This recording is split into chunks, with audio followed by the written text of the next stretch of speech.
Video को like करो, channel को सब्सक्राइब करें।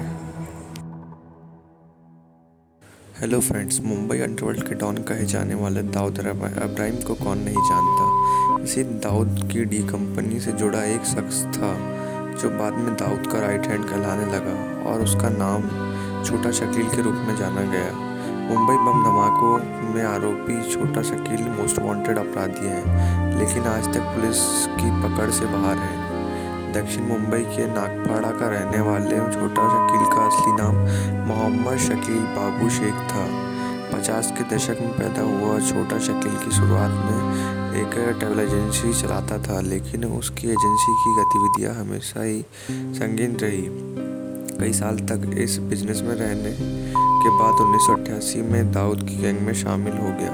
हालांकि उस दौर में दाऊद का सारा काम छोटा शकील राजन देखता था। डी कंपनी से जुड़ने के बाद वह दाऊद के अन्य गुर्गे के साथ जबरन वसूली, अपहरण, सट्टेबाजी में कामों में लगा रहा। वहीं छोटा शकील के अंदर दाऊद का करीबी बनने का टीस बनी रही, लेकिन उस समय छोटा राजन ही सब कुछ था। साल 1988 में ही छोटा शकील को राष्ट्रीय सुरक्षा एक्ट के तहत गिरफ्तार कर लिया गया। जब शकील को जमानत मिली तो वह फरार होकर दुबई निकल गया। बता दें कि वह यही साल था जब दाऊद भी भारत छोड़कर दुबई चला गया था। छोटा शकील और दाऊद भले ही दुबई में थे, लेकिन मुंबई माफिया का राज दुबई के ही फरमान पर काम करता था। साल 1993 में दुबई में ही बैठकर दाऊद ने मुंबई सीरियल बम धमाके की साजिश रची थी, जिसे इन आतंकियों ने अंजाम दिया था। इन्हीं हमले में एक साल बाद छोटा राजन ने दाऊद का साथ छोड़ दिया और साला कंट्रोल छोटा शकील के हाथ में आ गया।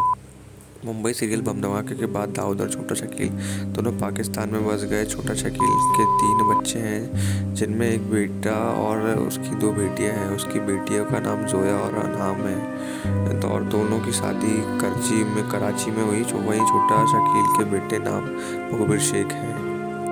साल 1994 में जब छोटा राजन अलग हुआ और अपनी गैंग बनाई, तभी से दाऊद नाराज था। इसी कारण दाऊद ने छोटा शकील के माध्यम से छोटा राजन को कई बार मारने का प्रयास भी किया, लेकिन हर बार वह बच निकला। साल 2000 में छोटा शकील ने बैंकॉक में छोटा राजन पर हमला करवाया। इसके कुछ साल बाद राजन ऑस्ट्रेलिया चला गया।